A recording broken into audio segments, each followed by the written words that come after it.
this video, we're going to cover interpreting derivative graphs.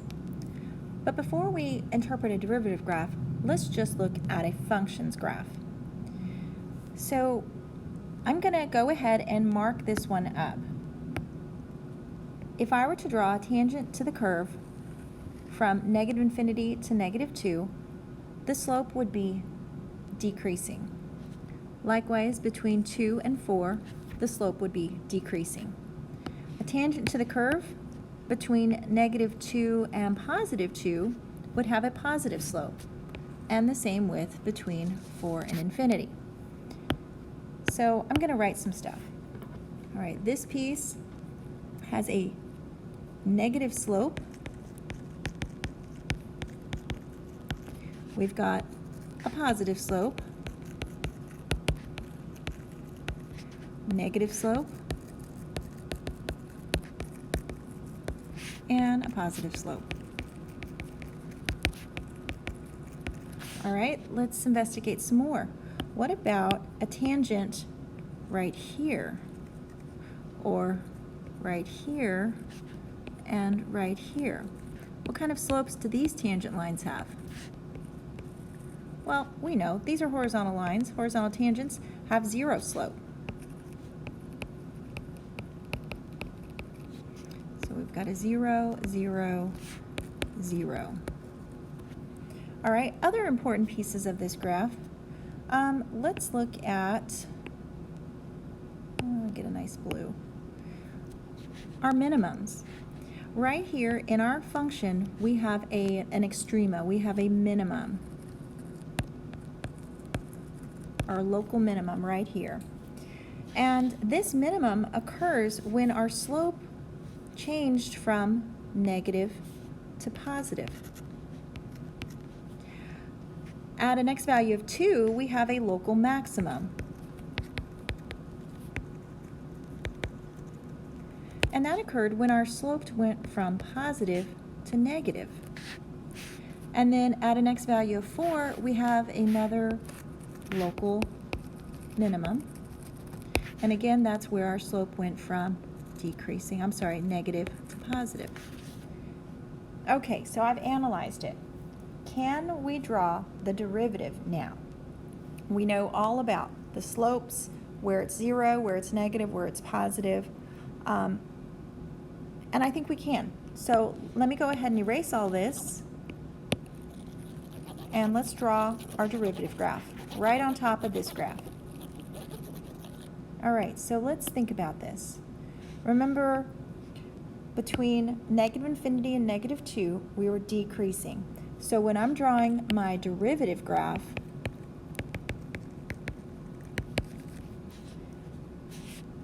and our derivative graph is decreasing, well, that's where my derivative is negative. Where your derivative is increasing, you're going to be above the x-axis. You'll have a positive value. And then where you have a horizontal tangent, of course, that means your slope is 0. So when we draw this derivative graph, I'm decreasing from negative infinity to negative 2. I need to be below the x-axis. I don't know how far below, but I need to be below. At an x value of negative 2, remember we said this is where our derivative changed from negative to positive. And our local minimum had a horizontal tangent, so we have a 0 slope. Between negative 2 and positive 2, that section was all increasing, so we know our derivative graph is going to be above the x-axis. Now over here, at an x value of 2, we have a horizontal tangent again, so I need to be back at a 0 on my derivative. Okay, and then between 2 and 4, we are decreasing, but then at 4, I have a 0 slope. And now I know it looks like I'm increasing, but it's below the x-axis. That's what you're looking at. Whenever your function has a negative decreasing slope, your derivative graph is going to be below the x-axis. When your function has a positive slope, you're going to be above the x-axis. And it's not the most beautiful graph, but this is approximately what the derivative graph is going to look like. Now, we can also analyze it in terms of knowing our polynomial rules. If you remember from pre-cal or algebra 2, a fourth degree polynomial is going to have 3 bends in the graph. And the ends are going to be going in the same direction. And if we look at our function, we have 1, 2, 3 bends in the graph, and the ends are going in the same direction. So I can guess that this function is probably a fourth degree polynomial. If I look at my derivative graph looks more like a cubic function. The ends are going in opposite direction, and I've got 2 bends in the graph. And does it make sense that the derivative is 1 degree less? Well, absolutely. That goes back to the power rule. Okay, so let's try an AP problem. And let's see, I'm going to get a black pencil so that I can use that. This time we're given the graph of f prime. This is the derivative. And maybe you don't need to do that, but that way I don't make any mistakes. I'm looking at the derivative. All right, and so we need to think about what the original graph is doing. On what intervals is the original graph increasing? Okay, so if I'm looking at the derivative graph, anything above the x-axis has a positive slope. Anything below the x-axis has a negative slope. And where it intersects the x-axis, that's a 0 slope. And so that's where we're going to have our extrema. So we know we're going to have an extrema, I'm going to just call this negative 3.5 and negative 1.5, and I'm going to call this 1. So I know I'm going to have some extrema. Now let's think about our extrema. I drew them on the previous page, but if you think about where your derivative is going from a positive slope to a negative slope, that's where you're going to have a max. Where your derivative goes from negative to positive slope, that's where you're going to have a local minimum. So if I'm looking at this derivative graph here, and I'm going from positive to negative, I know I'm going to have a maximum at an x value of about negative 3.5. At an x value of negative 1.5, my derivative goes from negative to positive, and so I'm going to have a local minimum. And then again, positive to negative at an x value of 1, I'm going to have a local maximum. Okay, so now I think we're ready to answer the question.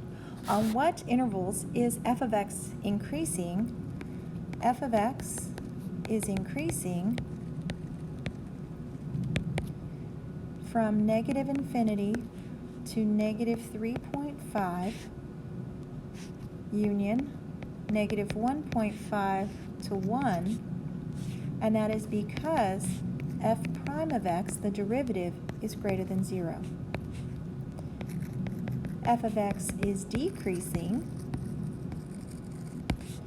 from negative 3.5 to negative 1.5 union 1 to 6. Now, I don't know what's going on after 6. See, way over here, is it just touching and then coming back below the x-axis, or is it going above the x? Is it crossing? And so I'm just going to go ahead and stop my graph here just because I don't know what else is going on. So I'm going to say that the f of x is decreasing from 1 to 6, and that is because f prime of x is less than 0. That, when it's asking you to explain, that's half your points, so make sure you're giving an explanation using correct mathematical notation. For part B, it says determine where any extrema occur. Well, I've identified those.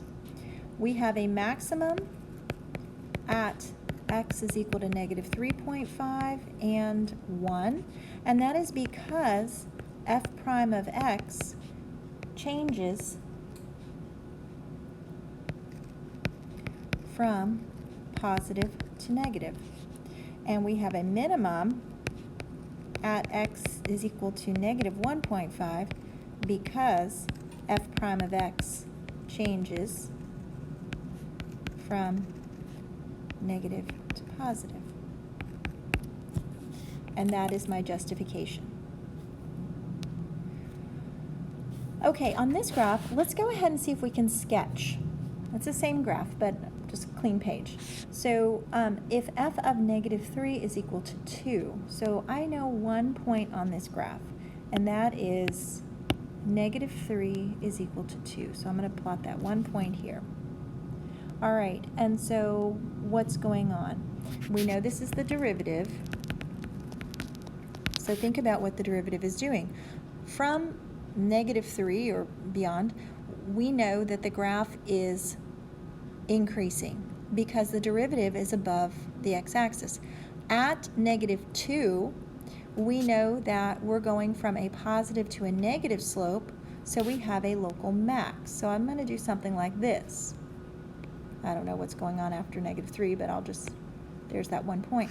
Okay, so then at -2, we have our local max. That's where the derivative is going from positive to negative. And then we start decreasing. And so from -2 to 0, we're decreasing. We have a 0 slope at 0, so I know I'm going to have a minimum. And then I'm increasing to 2, and then I have a 0 slope again, so I'm going to flatten out, but then I increase again. So it's going to be like a cubic function where it kind of flattens, and then it's always increasing, but see if I can draw that a little bit better. Maybe something like that. And I think that's roughly it. Let's see. We are increasing to an x value of -2. We have a 0 slope here, so I know I'm going to have a maximum, an extrema. Then I'm decreasing from -2 to 0. I have a 0 slope at 0, so I know I'm going to have a minimum, and I'm going to have an extrema there because I'm going from negative to positive, negative to positive. I always draw in my little parabolas. Then we're increasing to an x value of 2, where we have a horizontal tangent, and then we're increasing some more. All right, let's match up some graphs and their derivatives. We can see with this first graph, looks like the slope is 1. It's a constant 1. Well, if we're looking at our derivative graphs, this one is a constant 1. And so I'm going to match up this number 1 with B. On number 2, for looking at the function's increasing, goes to 0, and then it's decreasing. So I want my derivative graph to be positive, 0, and then negative. And that's going to match up with this guy. In number 3, I have a negative slope, constant slope. I've got a point where it's not differentiable, and then I've got a positive slope. So I need a negative constant, some sort of non-differentiable piece, and then a positive slope. And I think that one matches up pretty well with A. Here is my negative slope. Here is that point where it's non-differentiable, and then I've got the positive slope. In number 4, both of these pieces have the same slope. We just have a point where it's not differentiable. We have this discontinuity. So I've got like a positive 1 slope, positive 1 slope, point where it's not differentiable, that's going to be F. In number 5, we are increasing the entire time, so I know my derivative is above the x-axis. I'm increasing, but then I zero out, and then I increase some more. So I know my derivative is above the x-axis, 0, and then above the x-axis. And then so the last one, let's just take a look at it. We have a positive 1 slope, a point where it's not differentiable because you have this corner here, and then this is increasing, but not at the same rate, not at a constant rate. And so that one's going to go with E. On the next page, we have some features and the function. When y prime is greater than 0, that means the function's increasing.